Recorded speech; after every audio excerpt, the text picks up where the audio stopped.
something was done to that dog.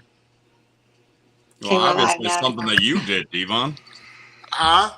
Something that you did to the dog. I mean, we're live now. Anybody watching the show, Devon scares a dog. That's what we're talking about. The dog was like that before we got her. Are you sure about that, Taylor? Could you confirm? Yeah, man. It took her 45 minutes to even come to me. I'm like, come here, and listen, everybody loves me. And it took her a while to come to me, and she wouldn't. She would not come to me. But now she likes me, she listens to only me. And when it's bedtime, she'll come to my side of the bed and like take her paws and crawl up on my side of the bed, and she's like, like pet my head. That's the only time though. Oh. Only at nighttime. Yeah. Slowly but surely. And then I'll sit up from the bed, and I'll sit up from the bed, and she'll see me, and she'll go right back down. She won't come anywhere near me. Smart. A dog's smart. A dog's smart. Yeah. Keep the distance from Devon. Definitely appreciate that. Welcome to Table Talk. Really, the only wrestling pop culture podcast that you have a chance to interact live with the stars, and we'll be welcoming ours on here in just a moment. But I'm Mo. I'm doing well. Lindsay, you're a little under the weather, right? I am under the weather this week, but just, it's going to get better. Just getting better. There you go. Yeah. You got to love this time of year, and got to love this. Life in general in the last 2 years has been something else. Taylor, how are you doing today? I'm good. I'm tired, but I'm good. Dealing with Devon all day, I would imagine so. I can't imagine, Yeah, pretty much. I went without coffee for the past 2 days. Oh, why? Yeah. On accident, not on purpose. Okay. Accident. Whoa. And then I realized today I'm sitting on the couch. I'm like, man, why is my head pounding? I have this bad headache. And I was like, I haven't drank coffee in 2 months. So I had a coffee. Now I feel a little better. Oh, good. Oh, man, that's terrible. I'm sick and I'm still drinking my coffee. So, Devon, I have to ask you, has Taylor been a little extra testy these last 2 days? So testy. Look at that. He's stunned. Can't even answer. Speechless. Oh, there he is. He's coming back to us now. That's a good one. If only we could have made the glasses a little bit more crooked there. Then it'd be we got somebody under the weather too. Feel better. Yeah. That sucks. Sebastian kissing our butts. I like it. No, Taylor's been. She's been. Hey, Sebastian. Go ahead, Devon. Go ahead. Nice to have you back, man. Kyle. Oh no, thank you. Your internet keeps cutting out. Whose internet? Yours. Well, you are mine. So I mean, we're together.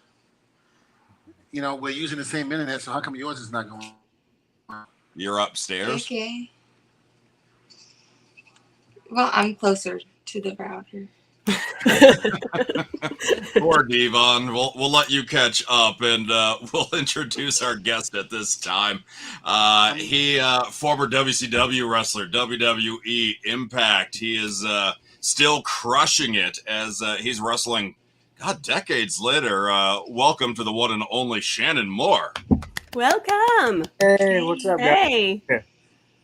We Devon was having some technical difficulties. Devon dropped and you showed up, so I don't know. Is he scared of you? Does he owe you money? Or? Man, I know Devon's made a lot of money in this business. Time to pay his damn internet bill. Thank you. Right. Thank you. Definitely, for sure. Man. All right, we're gonna try that again right there. Devon, are you there, buddy? I'm here. Bless you. Oh. All right. Welcome to Table Talk, you guys. Nothing changes. Shannon, what's going on? What's up, man? Devon, turn your camera. Y'all I'm sorry. There we go. Okay, that works. It's okay. No moment. Oh, not me. We're gonna put our guest of honor there. How are you today, Shannon? What's going on in your world, man? Man, I'm good, man. Just busy. I got a lot going on in my life these days. Good stuff, man. It's a good busy. yeah, just nonstop, man, between wrestling, just between everything else that I have going on from a business standpoint. Like, it's just, my days are long, but I am grateful to be able to say that. Now, Shannon, Nice. what's going on with your tattoo? How's that going? It's going good, man. Right now, I'm just looking for the right location and the right building. I just found one building. I think the last time I talked to you about it, and we were negotiating. My attorney was negotiating, trying to get us in there, but it fell through. So now I'm just back to just trying to find that right spot. As tattoo shops, if you're familiar with them, locations, everything for them to be successful.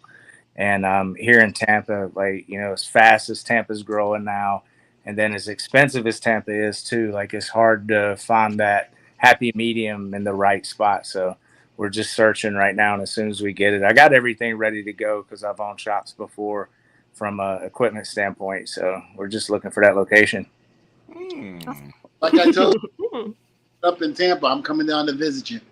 You got to come take girls' names tattooed on me. Yeah, I will do it, man. I'll hook you up. Yeah, I love. Do you actually do the art yourself? Are you a tattooist? Yeah, I tattoo as well. I haven't tattooed in a while. Like, the last shops that I had, I was just focused on the business standpoint of it because I was so busy on the road. But yeah, I do tattoo as well, and like, I tattoo now just for certain people. Like, I don't just take, like, I guess you'd say, walk-ins. But I have a lot of like fans that'll come through, from out of state and stuff, because like, just my time's so limited. All I can do is, like, at this point, just manage the shop and then tattoo like select hours. So it's just kind of, private session, stuff like that for me. So what you're saying is Devon is priority, and somebody like me, a normal guy, has to just, has to wait. Oh, yeah. All right. Heck yeah. Bring the whole family down. We'll get you all. Nice. All right, I'm gonna sneak in there too then. Yeah. So Shannon, I've always told people this, that one of my greatest matches was with you. I don't know if you remember, on SmackDown. Yeah, was that Reverend You Devon? were cutting in and out. Yeah, no, I don't think it was Reverend. Oh, it was. Yes, it was Reverend Devon. Repeat your question, Devon. Yeah, I I'm do. sorry? I said I do remember that match. It was a really good match. I really enjoyed it. And like, dude, that character for you too, man. Like, I loved it. Like, you played that character so good. Like, to a T. Like, that was one thing. Like, it was cool to see you step outside of just the Dudley thing and do your own thing. Right. So, but yeah, I do remember that match, man. It was pretty awesome. Yeah, I mean, anytime that I had, because you've been in tag team with Matt against me and Bubba and things like that, and it was like, working with you was always a pleasure. You were so easy to work with, and there was nothing you weren't willing to do, even no matter how crazy it was, which was, we were freaking out of our minds. But yeah, it was like an honor and a pleasure. Now, the only thing I will say I didn't like, I got a bone to pick with you. Uh-oh. Hey, when you were teaming with our protege, Jesse Neal, and Bubba was trying to get on him, I was there along with you, trying to separate the two and trying to get them to become friends again. And as I'm walking away, you called me a douchebag. Who did? You did. No, I didn't. Yeah, you said Devon is a douchebag. No, I didn't. Yeah. It's part of the gimmick, Devon. Then you said, It really scarred him. I called you a douchebag? and then you said, oh no, I'm sorry, you called Bubba a douchebag. But then you said, Devon, why don't you go back and do what you normally do and be Bubba's puppet? I was like, wow, Shannon. Oh, man. I'm sorry. I can't stop thinking about it. Oh man. Nah, it was that dude. Like, I can say, like, whenever it comes to the boys, and I'm probably gonna kill your gimmick here too, so I don't want to kill you off. But anyways, like, dude, you're probably legitimately like one of the nicest, like, coolest guys like in the business, like out of my top 5. You know what I mean? Right. And like, it's so crazy. Like, and a lot of people say that about Matt and Jeff too, like the difference in the two. But like you're the Jeff of your team. Like I feel like you were always even whenever I was a kid, man. Before I was even like I don't know ECW. Like I met you in ECW, and like you probably don't even remember that, but this was back.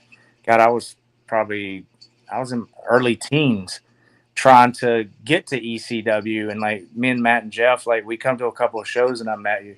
Like you had no clue who I was. You probably thought I was just some kid. But dude, even then you were like super cool. Like just even back in the ECW days. So like, and it's cool because like that's just your true character and who you are, which I always appreciated that about you. I was always taught not by someone in the business, but my upbringing, people at home, my parents, my grandparents. You always treat people with respect. You treat them the way you would want to be treated. Yeah. Don't get all goody goody with them and think you can take advantage of them. And, you don't do that. You don't do things like that. And I've never wanted to do things like that. I've always wanted people to treat me the way I treat them. And it's only then when they go outside the box and then try to do and say stupid things is when now I start to get angry bad. Yeah. Yeah, I think that's just a matter of like sometimes we let the pro wrestling character or pro wrestling identify who we are as a person. And I think that becomes because like you come from the same generation, like that older generation, and we're told like you eat, you breathe, and you sleep pro wrestling. You have to live it, you have to breathe it, you have to sleep it. And I think like that's the wrong mentality. Like I'm glad that I grew up like that, and like that's the way I was brought in. But I really think that affects like a lot of people's egos because like once you make it, and then it's like you still eat, breathe, and sleep it, and it's like just some people can't separate the two, man. And that's one thing like I feel like you were really good at, and I think I've always tried to do that with what little bit of fame or whatever you want to say I have, but it like to me, man, like I've always wanted to be Shannon Moore the person and treat people from that perspective rather than like me being something special, because at the end of the day I just feel like we're all human. Exactly. Definitely. I mean, that was one of the things like I said I loved about you, because you were very genuine coming into the locker room, and I can only imagine UCW was there, correct? Yes. Yeah. I'm sorry, did I go off? I was saying you came, yeah, time WCW came in, so it was kind of cool to see you come in and still do what you did best, and that was the high flying. Where I remember the first time we got in the ring with you, I remember telling Bubba, I was like, man, I can't do none of that high flying shit. I was like, just worry about that. Just do what you do. And I was like, all right. And I was like, are you saying Shannon wasn't a good dancer when his best quality is the high flying? Because I think he was pretty good. Huh. No, that you're absolutely true about that. I sucked at that. I was saying I didn't know if I could hang, because even when we first came in and we were with the Hardys, it was one of those I didn't know, because their style was different from ours, especially when we came from ECW.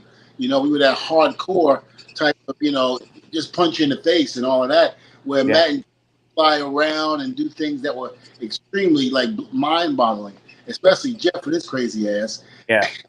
A little intimidating at first, but then I remember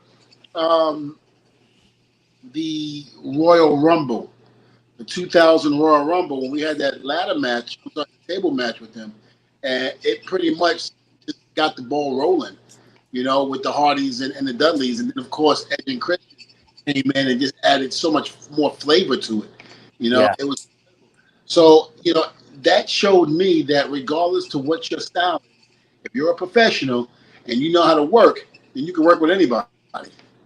Yeah. Mm-hmm. And that's what makes it magic, man, is like the different styles in the ring. Like whenever it all comes together, like the beautiful symphony. Sorry. But yeah, it's beautiful, man. Like it's music whenever it all comes together and you got those different styles. And speaking of like y'all's ladder matches too, like, you guys, like, it was really hard in WCW because like, at the time Johnny Ace was coming to us in WCW. And, like, it was weird because, like, me, Matt, and Jeff, we were best friends. And, like, we lived a mile apart in Cameron. But then Johnny Ace would come to us and he was like, look, man, like, you guys got a ladder match on Starcade. Like we got to compete with, what's going on with you guys. So like, here we are trying to compete against our friends, which, we're all talking and everything, but trying to come up with something different from the standard that you guys have already met to separate, our ladder matches from WWE's ladder matches. And like, that was difficult. And like I know, and whenever we did that Starcade ladder match, like one of the things that we did to separate ourselves from what y'all are doing was like we tried to build more scaffolds, went like the scaffold scenario with the ladders, and that was kind of our focus, like to kind of separate what y'all were doing at that point in time. And it was difficult, man. It was hard, but it was cool because like we're all friends, and like even though like we didn't know each other at the time that good, it was still like, I heard about you guys through Matt and Jeff every, whenever they're home. So Right. it's kind of weird. Like here we are now, 22 years later or 20 years later, whatever the case is. And, we're sitting here talking about ladder matches and not even, like now we're able to talk about like, yeah, like, the office is coming to us going compete with those guys. And like, but I don't know. It's pretty cool, man. Like looking back, like what you guys definitely revolutionized the whole ladder match game. Well, it's just it's amazing how all these 22 years later, however long it is, people still talk about those matches, and it's just a testament to what we went through to actually get to that. Because we never really thought that WWE would give us that chance to do that, Yeah. But when we did, we took the ball and ran with it. That's all we could do. We just could have ran with it, a home run.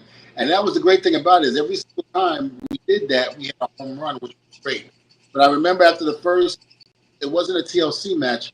It was called a ladder match at WrestleMania 16 in Anaheim, California. And I just remember when we were done with the match, the cameras caught us hugging each other because we were so happy, number one, to pull it off.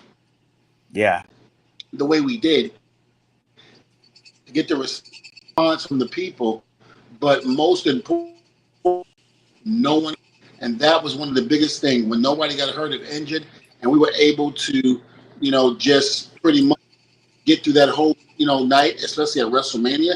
That was special for us. So when we were hugging, we were actually embracing really hard and tight in that video because we knew what the odds were against us, but yet we overcame everything. Yeah. No, it was you guys revolutionized it, man. Like Scott Hall and like X-Pac, man, like that match that they had, like I feel like you guys like were able, because that was revolutionary too, what they did in that ladder match, so I think you guys were able to take what they did and like take it to the next level. But the bar that y'all set, like like you can't really top it, man. Like there's no way to Thanks top a lot, Devon. Yeah, so it's like nowadays, like it's still like whether you're on an independent show, like God, I get calls all the time. They're like, "Hey, we want you to come. Can you do a TLC match?" So you guys pretty much like come up with this match that now like will live on forever because everybody's doing them now. Like trying to step up and deliver a good TLC.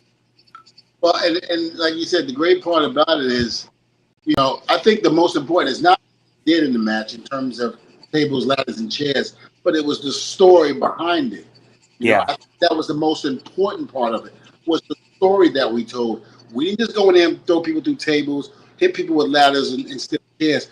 We actually made it mean something when we did it, because a lot of these guys go out there and they do these TLC matches and it doesn't make any sense. It's just one high spot after the other, and you wait for somebody to break their neck because they're trying to outdo what we did. But the thing about it is, Shannon, like you said, it's not the wrestling part of it. It was the storytelling that we told. Yeah. It was, from a psychological standpoint, whenever you think about psychology, like that's something that just you got. I mean, it was an art. What you guys did, it was, it was poetic because like you guys, that story was so in depth. And it was, like, even today, man, like if you go into indies, man, like people don't understand that, like how like it works, whether you're building the show or you're building a match. It's just like they don't understand like how important it is to build those spots, like as the match goes, and to put the, those most important spots toward the end of the match. I don't know why, like you could tell people that over and over, but you guys like you did that to a T, and it couldn't have been no more perfect, just well thought out, well done, and well performed by everybody. Oh man, you're going to open up the floodgates for Devon there, talking about the young kids not paying attention. So Yeah. I don't have to say it because I think we all know, how this new generation is, and of course, our generation is the last of the real, what's the word I'm looking for? Respectful generation. Where I just feel like kids today, they don't respect yes, and the only way they're going to feel the brunt of that is when they get to be our age and the years that we put in, that they're going to do the same thing. And then when they got some young punk coming up to them, disrespecting them, then and only then will they know about how respect in the business is lost nowadays. Yeah. Yeah, and I think they missed out, man. Like one of the big things I know, if I do like a seminar or something, like, like I try to explain is like, you're cheating yourself by not listening to veterans that's trying to explain this. Cause like, once you do, you start feeling the psychology and like you understand it. It's like there's a feeling that you get whenever, like a spot does pay off, whenever you place it in the right place and whenever the story's told, and then you hit that spot. And it's like the feeling that you get from the crowd and the reaction you get at that point, like you feel it in your bones and you feel it in your emotion, and it's like you cheat yourself by going out there and not trying to really think about psychology and telling that story and trying to get that emotional attachment with the crowd, like it's funner to have that. And like then you really like go, man, like I really love this stuff now, because like it's incredible whenever you do get that emotional attachment with the crowd and like you got them, Yeah, I mean it's something, and I was just happy to be a part of it. Yeah, I tell you, I think like I understand. we all said this. I'm gonna mute him for a moment as his internet catches up. Shannon, please continue your story. I'm sorry. Yeah. So like I know for me, like in WCW, like I started understanding psychology like a little better, and then like I did it because I did like a year out in Nashville, and like psychology is a big thing out there because it's old school wrestling. But I'll never forget my first tour to Europe. Like I just did a simple, like we started out and like we were, I was attacking the guy's arm, and then like I was the baby face, and then like they finally like twisted my arm, and whenever I took it back, like just the emotional feeling that I got when the crowd reacted from a simple arm wringer in Europe, it made it like it was like a huge like aha moment for me. I was like, holy shit. So like when stuff's done correctly and in the right place, like the people will react, just where you place it. And like that was a big wake up call for me, like early on, to go like, okay, like the better you can tell this story and make it make sense and build your match, like these people are really gonna get into it then. So it was like I don't know, I was grateful to be able to be so young in the locker rooms and have veterans like yourself, Devon, or somebody else tell me like, hey dude, like this is what it's about, All right. Well, thank you. And I was just joking about the Bubba's puppet and all that you called me on TNA. I think we gave you the line to say that. Yeah, I know, like because that's like I was sitting here because it hurt me because I'm going, man, I would never say that about people. I was like, that was part of the storyline. Okay, I was teasing you. We actually gave you that line, and I remember you didn't want to say it. You were like, "No, man, say it. We got to say it. Don't worry about it. Let's do it." Yeah. And again, I wasn't one of those type of guys that you couldn't say anything to me and have me get upset about it. Because number one is the business, and number two, as long as you talk about my mama, We good. Yeah. My mom good. Yeah. Don't talk about my wife either. If I love my wife, don't talk about her either. Talk about her in a nice, bad way. Got Yeah. that in there, Shannon, because if I didn't, when I got the podcast, No. your mama and the kid. What about me like that? Nice. That's what I get. Shut up. One of the favorite stories that we've heard on Table Talk involves Devon. Devon get the tables and how that accidentally manifested into something bigger. It wasn't planned; it just grew organically. Did you have a moment like that in your career, Shannon, or something that you didn't think would work and somehow it picked up and blew up? Dude, 3 count. I mean, the whole game behind 3 count, like it was God, like just the way that come about, and dude, my character now is kind of that I envisioned from the start. Like I wanted to tattoo myself, like WCW. Like I wanted to, I wanted to be like a rock star looking kind of a sex, rock and roll type character. And so whenever I get to WCW, well, first of all, this is it's a long story, but I guess it's worth it. So first of all, we ended up going down to the power plant. Like WCW hired me. I was the first of 21 cruiserweights that they hired to do a reality show, like Real World at the time. And it was basically going to be a version of Tough Enough. So Eric Bischoff, I think he had like the first Tough Enough idea because he was going to do it with us, the cruiserweights that he hired, put us in a house, basically, show us working our way through the ranks, even though like most of us had already been wrestling for 6-7 years. And then finally we make it to WCW Nitro or Monday Nitro. And then, that's how we start our career, but it was going to be a reality series.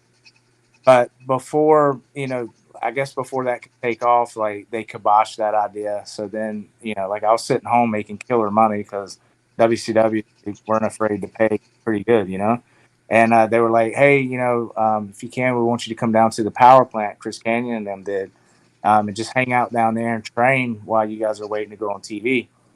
So me and Shane Helms, we go to the power plant and like we get down there and like, there's a bunch of just goofs in the ring, like, like hurting and stuff. And, me and Shane, I got a concussion like the second day I was there.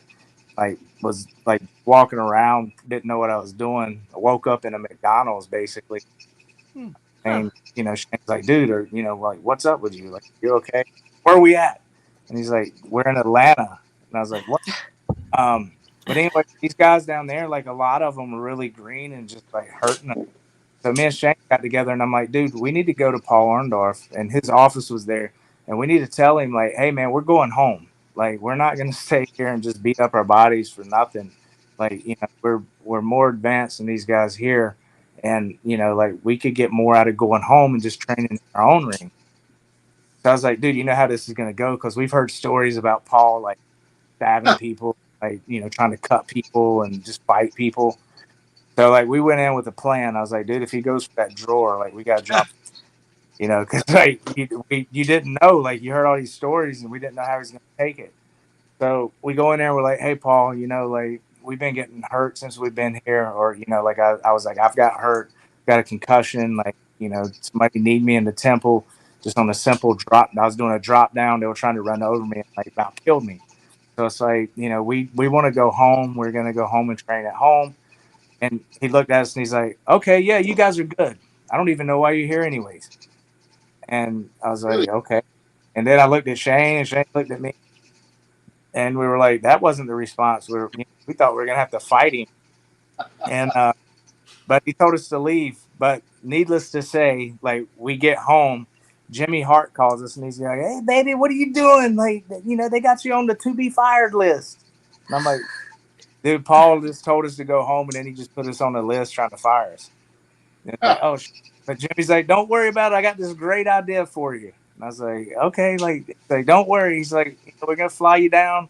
We're going to go over this idea and then we're going to get you in the studio. We're going to do this music gimmick, like like a pop band, like, Britney Spears, Justin Timberlake, because they were hot at the time. And I was like, okay, but Jimmy, I can't sing. Like, what? We're going to do this music thing. He's like, oh, don't worry about it. We'll do it in the studio. And I was like, okay. And we did, man. Like Jimmy had this idea that we were gonna be this super baby face, like, teen bop group that actually sings and performs. And his ultimate thing was like we were gonna like go to arenas and actually like sing and perform as music, like a pop band. And I'm going, this is gonna be fucking horrible. I was going, this is horrible. Like none of us could sing.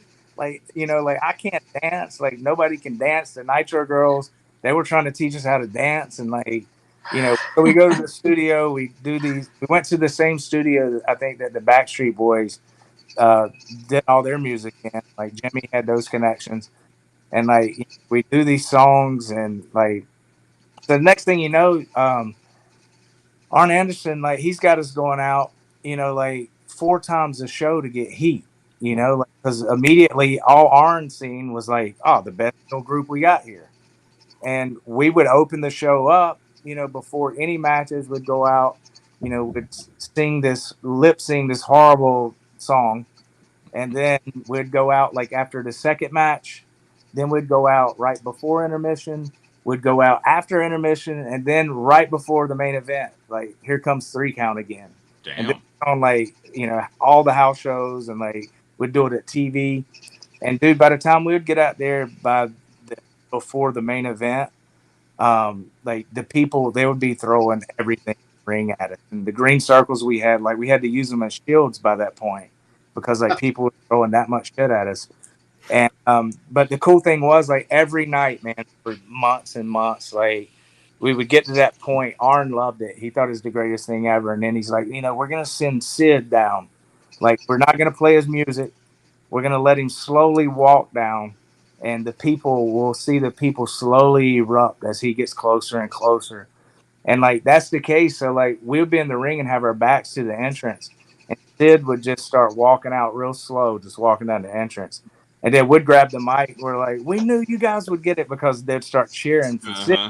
We're like, we knew you guys would get it. We're the greatest pop band ever. Thank you. And then like, by the time everybody's erupting, like we'd turn around and then Sid just to fucking destroy it, and then throw us out of the ring. And then they'd go into the main event.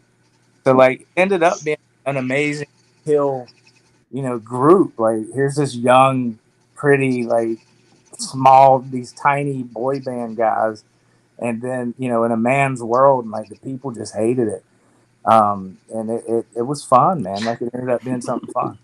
Did you ever try to figure out which Backstreet Boy member you were? Whichever the worst one was. Okay. If you go back, Okay. if you go back and you watch our like dancing and stuff, like it's funny because like Shane would get so irritated with me, and Evan would, because like these guys would be there, like they'd be in the back like trying to really get this dance down or whatever, and I'm like, all right, yeah, that's cool, like I got it, man, I got it. And then like you'll see Evan and Shane trying to be like in sync, trying to do the actual dance we worked on, and you see me over there in just some world of my own doing some like Indian rain dance or something. It was horrible. Like that was outstanding. I love that era. Lindsay, you're not overly familiar with a lot of the history of wrestling, but maybe this is it. Maybe we finally found what's going to bring you in a boy band group. Absolutely. Backstreet Boy fan. Come on. Do you still remember any of the songs or dances? Just like a few words. I never knew the songs whenever I was singing them. I never knew it. Like we're in the studio and I'm reading it off a card anyway. Like, Shane and Evan, they're taking it all serious. Like Shane's trying to rap it, and like Evan's trying to be Mr. like Suave. If you know that phrase, like he had the abs and he was Mr. Pretty Boy, and I was in there like I couldn't remember nothing. Like I've been already too much, so like I'm reading it off a card trying to remember the words. Like I knew like the hook of our songs. That's it. Everything else was just me lip singing and wrong words. Scottish says that Shannon looks great, and I was actually thinking that you don't seem to age, my friend. And like I tell you what, it's hard getting older and trying to fight that whole aging thing. But yeah, man, like I work hard. Like I still work out 5-6 days a week. I'm in the gym at 5 a.m. every morning. So is Devon. Jesus. I am not. She acts like it's a bad thing, Shannon. Dude, Listen. I love it. Yeah, it's I don't know, man. Getting up at 5 a.m. and going to the gym. I tell you what, like, you know, by the time everybody else wake up, I feel like I've accomplished something. So, like, some people call me back, but that's my day, man. While they're Did you cut your hair? No, I got dreads. Yeah. Like, I gotta have my dreads redone. Can't, So you have your hat on, so it doesn't look like there's anything underneath it. That's why I was asking. You can cut. Take my they're weed, bro. You can always come to my area. Oh my god. That's the easy way, right? The easy way. I haven't had a haircut in almost 15 years. We can tattoo you too, man. Oh, please don't. That's cool. Oh god. Yeah. Yeah. Please What don't. do you think? What do you think would be a good skull tattoo for him, Shannon? Good skull. Yeah. Oh man, we could do like a real bright pink one. Yes. Oh hell. I don't know if it would show. No pink. No pink. That's not only October for breast cancer month. That's the only way. We could put a picture of Bubba on your head. Oh god. Put Bubba's Yeah. You never have to look at it because it's on top of your head. I was half expecting Devon to hang up again and be like, nope, I'm done. Nope. Internet cut out. Yeah. Yeah. Devon, did you ever have to dance in the ring? Yeah, with Rikishi. Oh yeah. Taylor, I'm begging you.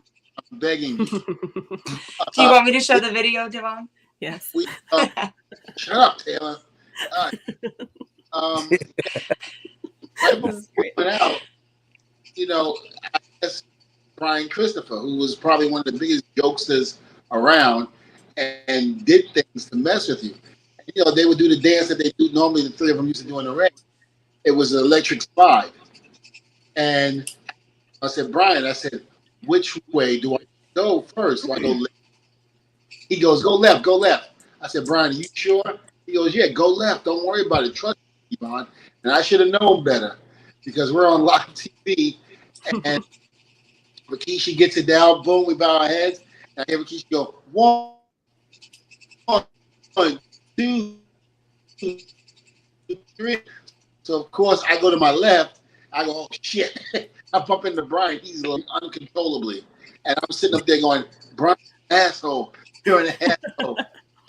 I will say that I quickly recuperated and went right real quick.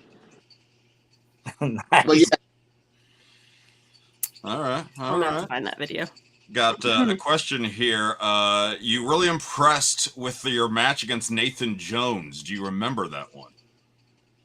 Yeah, I actually do. I remember the match. Yeah, like one of the things that I always tried to do is, you know, and actually Rikishi, talking about Rikishi.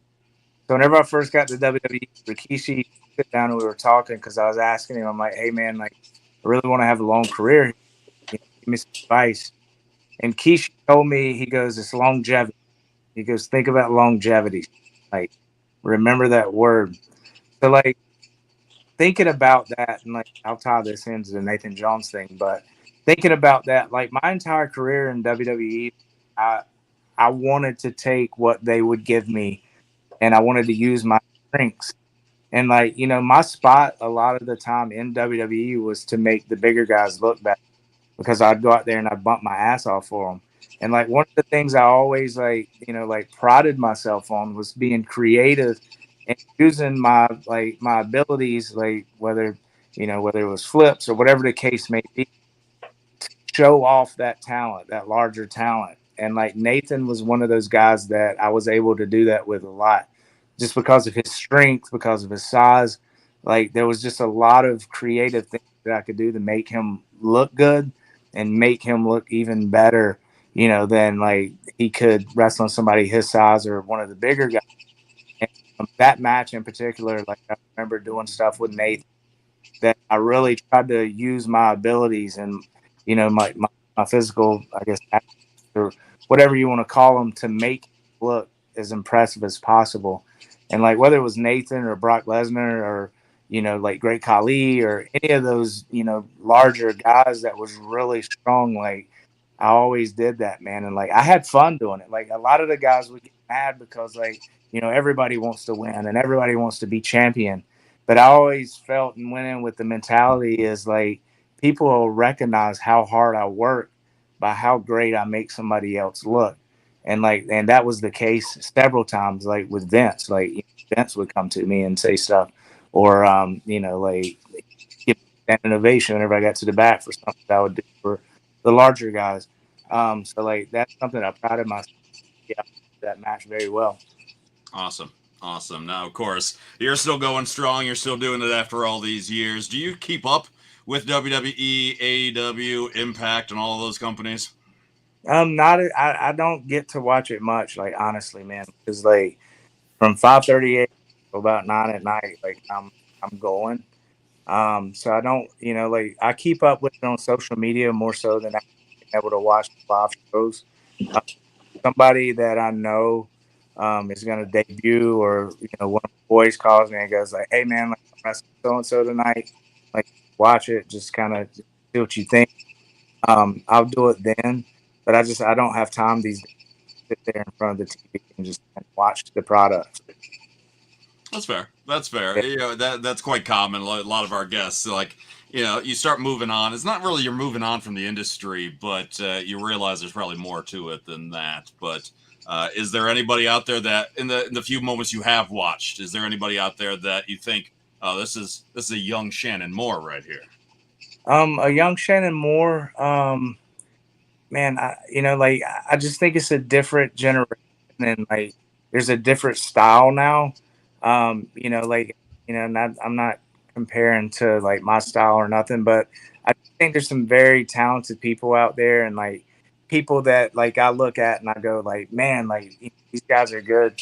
Like I'm super proud of Miz, like where Miz is at right now. Mm-hmm. Like that dude, man, he's worked his tail off like to get to where he's at. He's damn good. And when Miz first comes, like I got to work with him a lot. Like me and Wang, we wrestled him and Morrison a lot. Like just like the goal was for him to get better, like so he could move on to big, obviously. And like I'm super proud to see what he's doing. But like in AEW, like I was a huge fan, and I did like something really special, and they just let it go.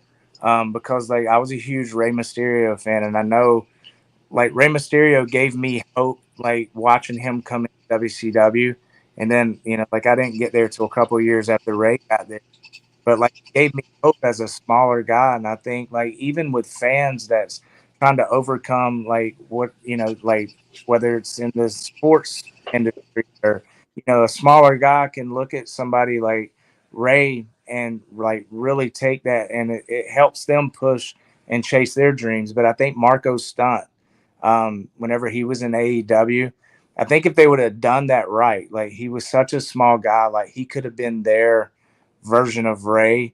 And I just think he would have touched so many people out there, man. Cause like, Ray had that effect on a lot of people and a lot of wrestlers, and just probably people that were chasing their dreams, but smaller. Like I love the Jurassic Express in AEW. Like like those guys together, they're pretty awesome. And I can just see like, that being a Disney cartoon one day. So I think that could be big. And I'm always an underdog, like, the guys that, probably don't get the chances that some people get. So like, that's why like, a Marco Stunt or like the Jurassic Express, like it just makes me happy to see them whenever they do get success, or, like I'm always cheering for people like that. As far as WWE goes, like, I was a huge Dexter Loomis fan. Like Samuel Shaw, Mm-hmm. and he had a character that I think like if it would have been presented right, and I think it could have been a really cool like just dramatic type character that people would have tuned in and bought tickets for. Especially with Dexter, the TV series, as big as that was, if they would have kind of capitalized on that, like I feel like he could have been a pretty big deal. For WWE. But, like, obviously, dude, like WWE, they got their stuff down to a science. They know, exactly who's going to bring them money and who's going to bring them ratings. So, like, I'm not saying they're doing nothing bad, but, like, I do feel like there's been some people there, like Ruby Soho, whenever she was there, like I always thought, I was like, man, this girl's money. Rhea Ripley, like, they are using her and like putting her in that top spot. And like whenever I did coaching, because I was coaching down at the PC a couple of times a month for about a year, and she was there, and I was going, man, what a stud she is! Like she's gonna make the company, like a lot of money, and she's gonna make a lot of money and be successful. So yeah, man, like, there's a lot of talent there. It's just, like whether or not, like they stick around, whether or not they bust their ass and they get those opportunities needed. But it's cool to see. It's cool to see somebody, come through the whole system and then shine, man, and get opportunities. So I'm always rooting for the underdogs, though. That's my big thing. That's awesome. That's awesome. Well, I know we're getting close to our time with you here. So, before we wrap this up, we'd like to give you the forum. If there's anything you want to promote, anything that you want to talk about, or, of course, give us your socials so people can reach out and find you. Okay. Yeah, man. These days, like, a lot of people know, like, I'm working at a treatment center. It's a drug and alcohol treatment center. A few hours a week. It's called Riverside Recovery. And like, I work with pro athletes there that come through, as well as like, doctors, lawyers, whatever the case may be, the general public.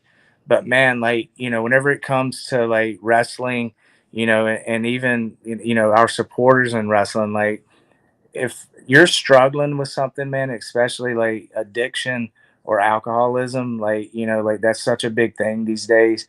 And it's just something that we live with in 2022. It's normal, like for somebody in somebody's family to, like either know somebody or be in contact with somebody that's struggling. Like, dude, reach out for help to somebody, like, like whether it's me or whoever it is, like try to get help with this. Cause like, mental illness, drug addiction, alcoholism, like this stuff's a real thing. And, in our business, like we've lost a lot of people to it. And, man, there's nothing like seeing somebody change their life. So if that's something that you're struggling with, and like really like ask for help.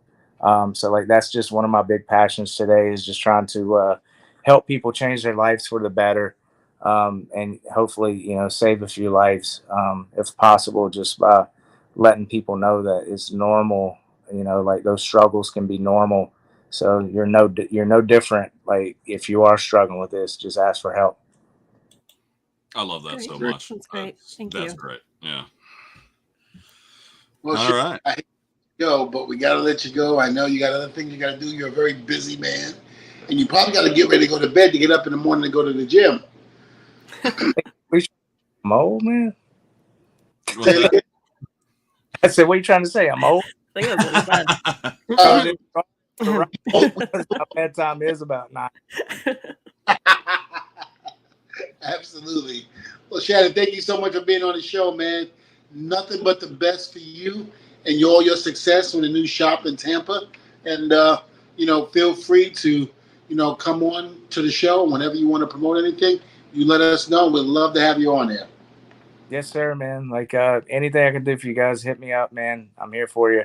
Devon, I love you, buddy. Like you look good for 8. Thank you. I try. I try. like him. Thanks again, Shannon. We appreciate you, man. Great. Okay. All right. Oh, and then there she is once again, in the spotlight. All right. Thank you. That's Lindsay's segment. Oh, okay, I guess not. See how that is. Anyway. Anyway. Really nice. I like him. Yeah, I didn't know about the treatment stuff that he did. That's really cool. Yeah. I admire people like that. Able to help. I said I didn't know about the treatment center stuff that he does. Yeah, that's cool, because like he said, so many of, our brothers in the business have fallen victim to substance abuse and things like that. And whether they lost thing or they lost their lives, it's a tragedy. Not only for the person who loses their lives or everything, but the family that they have, they lose as well, Mm-hmm. So it's great that he's there and trying to get them on the road to recovery.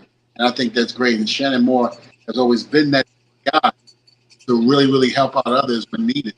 Kudos, my hat goes off to Shannon. Thank you for doing that. Because like I said, we need it so much for so many of the wrestlers nowadays who might fall victim to substance abuse and that really need that help. And if Shannon's willing to give it to them and they're willing to listen, then that's a fantastic job. Yeah, that's right. Very much so. Very much so.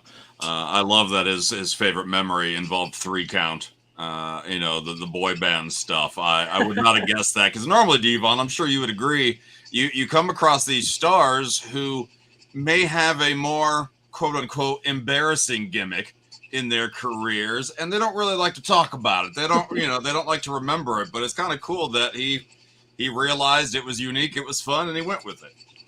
Yeah, I mean, again, sometimes we're not proud of some of the gimmicks that are given to us, but we make the best of it. We move on.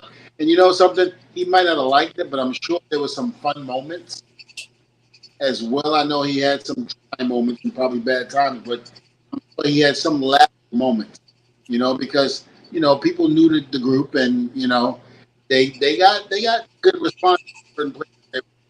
So I didn't think they were bad at all, but I did finding it that they were, trying to be a boy band. And to see Shannon actually dance, it was hilarious. It was hilarious to see you dance too. Yeah. Does he dance around the home, around the house at all, Taylor? Well, he just had back surgery, so he ain't danced in about a year. Not now, but just in general. No, not really. Today he actually was showing me his sexy stance in the kitchen. That was pretty. You have a sexy stance, Yvonne? Leave it. Sorry, I didn't mean to make that noise. Can you show it? I think it's too graphic. Oh. Okay. Let's just say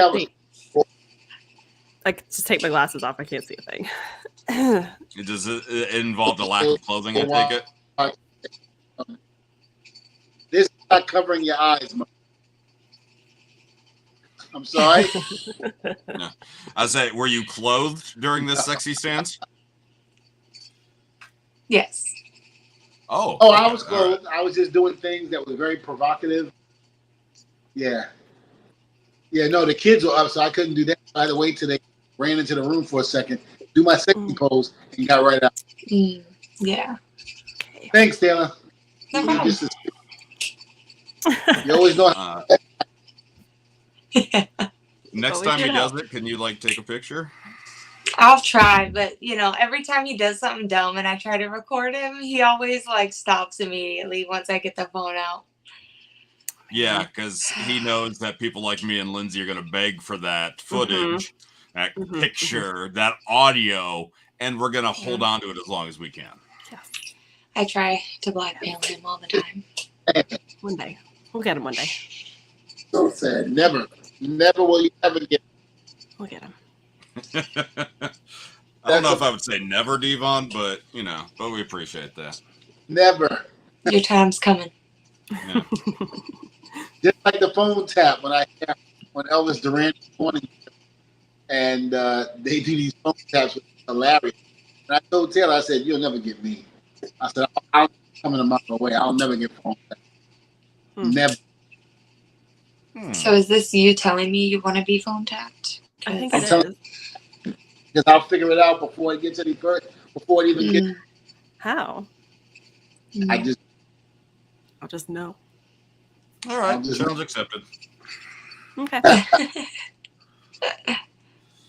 We'll make it happen. We got things to do here, Devon. So. I mean, all it takes is you to take an edible, and we'll be able to get you. So. I'll only do that before. Yeah, Taylor, we'll make it happen. We'll definitely. Devon thinks that he can't get got. You can't. He thinks that you can't surprise him because he'll know about it. Will he though? Will he? I will.